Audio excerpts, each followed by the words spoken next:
केंद्रीय मंत्री किशन रेड्डी ने आलोचना की है कि तेलंगाना सरकार के लिए राजस्व की संभावना के बावजूद ओआरआर का प्रबंधन एक निजी कंपनी को सौंपा गया है। उन्होंने कहा कि ओआरआर पर आय हर साल बढ़ेगी, ना कि घटेगी। किशन रेड्डी ने कहा, हैदराबाद देश में सबसे तेजी से बढ़ने वाला शहर है। आईआरबी इंफ्रा कंपनी को बीआरएस सरकार ने ओआरआर के प्रबंधन के लिए चुना है। उन्होंने आलोचना करते हुए कहा, टेंडर की प्रक्रिया को मंत्र की तरह बनाकर आईआरबी कंपनी से बांध दिया गया। पूर्व सांसद विजय शांति ने कहा, आगामी चुनाव में राज्य में भाजपा को सत्ता में लाने के उद्देश्य से व्यापक अभियान चलाया जा रहा है। उन्होंने कहा, कुक्कटपल्ली विधानसभा क्षेत्र में न केवल भाजपा को मजबूत करने के लिए बल्कि व्यापक स्तर पर भाजपा को बढ़ावा देने के लिए फतेहनगर डिवीजन से दीवार लेखन का काम शुरू किया गया है। पता चला है यह कार्यक्रम पूरे कुक्कटपल्ली में जारी रहेगा। भाजपा से ही देश और प्रदेश की जनता की उन्नति और विकास संभव है। विजय शांति ने लोगों को आगामी चुनाव में भारतीय जनता पार्टी का समर्थन करने को कहा।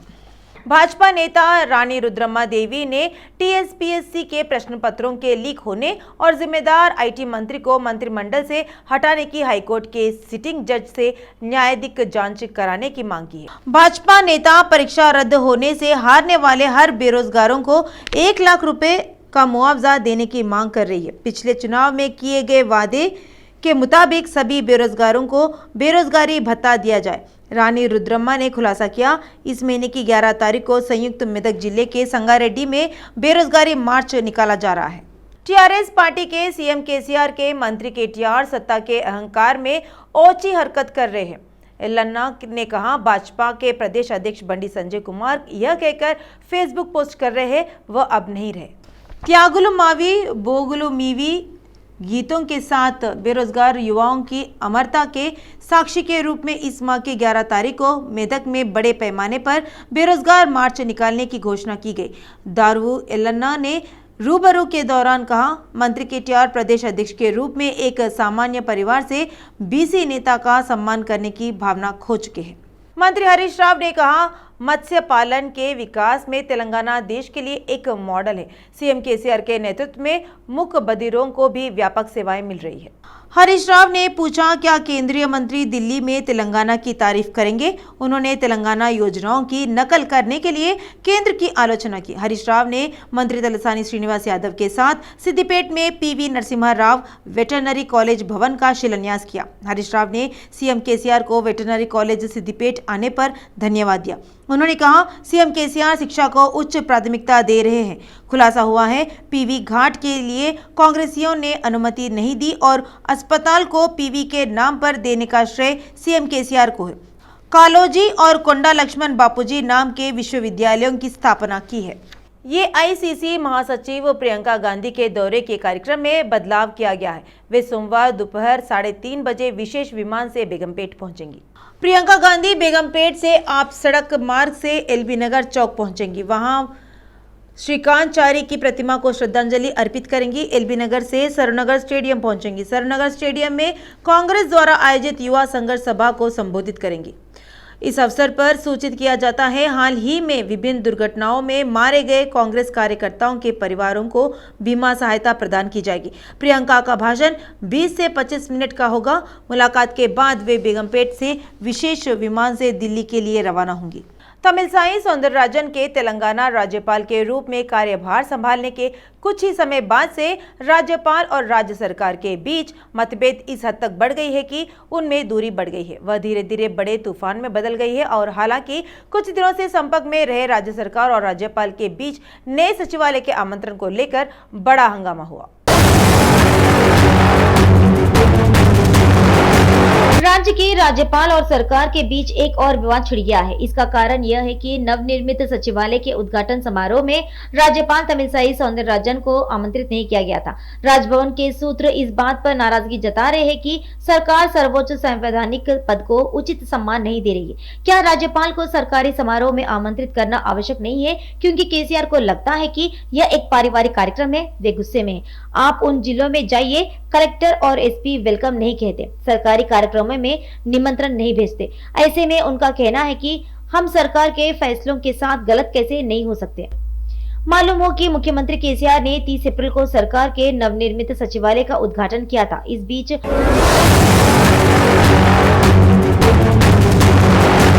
जहां सरकारी धन से बने सचिवालय का उद्घाटन करने के लिए राज्यपाल, विपक्ष के नेताओं और पत्रकारों को आमंत्रित किया जाना था, वहीं कुछ वर्गों की उपेक्षा के लिए सरकार की आलोचना भी की गई है। सार्वजनिक कार्यक्रम होने पर भी सरकारी प्रोटोकॉल का पालन नहीं किया गया। राज्य के राज्यपाल को आमंत्रित नहीं किया गया था। कुछ मीडिया संगठनों पर पाबंदियां भी लगाई गई। सरकार ने विपक्ष के नेताओं को ढंग से आमंत्रित नहीं किया। आरोप है कि कोर्ट के नोटिस को जिस तरह घर की दीवार या दरवाजों पर चिपका दिया जाता है, उसी तरह विपक्षी नेताओं के घरों के सामने न्योता गिरा दिया जाता है। यहाँ तक कि राज्यपाल, जो राज्य के प्रमुख होते हैं, को भी प्रोटोकॉल के मुताबिक आमंत्रित नहीं किया गया। इसकी घोषणा खुद राज्यपाल ने की थी। यह खबर कि सरकार ने मुझे सचिवालय के उद्घाटन के कार्यक्रम में आमंत्रित किया है, सरासर झूठ और निराधार है। यह सही नहीं है कि निमंत्रण भेजे जाने वाले के बाद भी मैं उपस्थित नहीं हुआ। सचिवालय के उद्घाटन के लिए मुझे कोई आमंत्रण नहीं भेजा गया था, इसके लिए वह कार्यक्रम में शामिल नहीं हुए। राज्यपाल तमिलसाई सौंदरराजन ने एक बयान में कहा, इसे देखते हुए ऐसा लगता है कि सरकार ने जानबूझकर राज्यपाल को आमंत्रित नहीं किया। पहले ही सरकार और राज्यपाल के बीच कोई सुलह नहीं हो पाई है। हाल ही में सरकारी बिलों के मुद्दे ने दूरी बढ़ा दी है। सरकार ने राज्यपाल को बिल पास करने का निर्देश देने के लिए सुप्रीम कोर्ट का दरवाजा खटखटाया। इससे और भड़के राज्यपाल ने एक एक कर विधेयकों को पारित कर दिया। सरकार को जिन 2 बड़े बिलों की सख्त जरूरी थी, उन्हें खारिज कर दिया। इससे सरकार की और भी किरकिरी हुई। चर्चा हो रही है कि राज्यपाल को ऐसे कारणों से ही नहीं बुलाया गया था। तत्कालीन सरकार ने न्यायालय के आदेशानुसार राज्यपाल को विधानसभा की बजट बैठकों में भाग लेने के लिए आमंत्रित किया, नहीं तो ऐसा नहीं होता। अब सरकारी कार्यक्रमों का न्योता हटा दिया गया है। राजभवन के सूत्रों का कहना है कि सरकार ने 14 अप्रैल को होने वाले अंबेडकर प्रतिमा अनावरण कार्यक्रम में राज्यपाल को आमंत्रित नहीं किया है। अब सचिवालय के उद्घाटन समारोह में भी नहीं बुलाया जाने की आलोचना हो रही है, लेकिन मंत्री जगदीश रेड्डी ने कहा कि राज्यपाल कार्यक्रम में नहीं आए। निमंत्रण मिलेगा तो पता चलेगा राज्यपाल आएंगे या नहीं। राज्यपाल ने कहा कि उन्हें निमंत्रण नहीं मिला है और इसमें गलत कौन है, यानी राज्यपाल को पहल करनी चाहिए और बिन बुलाए आना चाहिए। राजभवन के सूत्रों का कहना है कि वे प्रोटोकॉल के हिसाब से काम कर रहे हैं और सरकार प्रोटोकॉल का पालन नहीं कर रही है। उनका कहना है कि गणतंत्र दिवस पर भी सभी मुख्यमंत्रियों, मंत्रियों और विधायकों को निमंत्रण भेजा जा चुका था। हालांकि मुख्यमंत्री केसीआर और उनका कोई साथी मंत्री कार्यक्रम में शामिल नहीं हुआ और कम से कम सत्ता पक्ष का एक भी विधायक राजभवन नहीं आया। तेलंगाना प्रभारी मानिकराव ठाकरे ने कहा, कांग्रेस पार्टी महासचिव प्रियंका गांधी आज हैदराबाद आ रही है। सरकार 9 साल से तेलंगाना में बेरोजगारों को ठग रही है। उन्होंने कहा वे जॉब नोटिफिकेशन की बात कहकर पेपर लीक कर रहे हैं। कहा जा रहा है प्रियंका गांधी बेरोजगारों और युवाओं को आश्वासन देने तेलंगाना आ रही है और युवा घोषणा पत्र की घोषणा करेंगी। उन्होंने याद दिलाया, कांग्रेस वादा करती है तो उसे पूरा करेगी। छत्तीसगढ़ और राजस्थान में किए गए वादों को पूरा किया है। मानिकराव ठाकरे ने साफ कर दिया है, कल जब तेलंगाना में कांग्रेस की सरकार आएगी तो वे अपने वादे जरूर पूरा करेंगे। कि जो हालत से वो गुजर रहे हैं, कई 9 साल हुए हैं इस गवर्नमेंट को, स्टेट गवर्नमेंट को, लेकिन 9 साल में 30 लाख जो हमारे बच्चे इंतजार कर रहे थे, जो बेरोजगार है, जो हमें शासन में सर्विस मिलेगी या कोई हमारे लिए कुछ कदम ये शासन उठाएगी, लेकिन 9 साल के बाद हम सभी देखते हैं इस शासन की ओर से कोई भी कदम इन सभी हमारे युवाओं को उनको सर्विस देने के बारे में नहीं बढ़ा रही है, बल्कि जो धांधली जो सर्विस में के परीक्षा के वक्त की जा रही है, वो आप सभी तेलंगाना के सभी घर घर में हम जानते हैं कि ये गवर्नमेंट धांधली कर रही है। जो धांधली करने वाले उसके ऊपर कोई उस तरीके की एक्शन नहीं ली जा रही है, ना कि कोई विश्वास हमारे युवाओं को जो बेरोजगार है उनको दिया जा रहा है कि हम आगे चलकर आपके लिए कुछ करेंगे। सिर्फ इस तरीके से वहाँ पे युवाओं को, बेरोजगारों को बहकाने की बात वो करते हैं कि हम ये दे रहे हैं, वो दे रहे हैं। लेकिन सही मायने में वो बेरोजगार के लिए कोई कदम नहीं उठा रही है। और इसको ध्यान में रखते हुए कांग्रेस पार्टी की नीति है कि हम जब भी हमारी गवर्नमेंट ने चुनाव के वक्त जो मैनिफेस्टो दिया हो, जो जनता को कहा हो कि हम ये करने वाले हैं, कि छत्तीसगढ़ रहो, राजस्थान रहो, मध्य प्रदेश रहो, कुछ पहले ज्यादा पहले की बात नहीं कर रहा हूं, लेकिन आप सभी के सामने, तेलंगाना के हमारे भाइयों बहनों के सामने, कांग्रेस ने जब राज आता है तो पूरी तरह अपने वायदे निभाए हैं।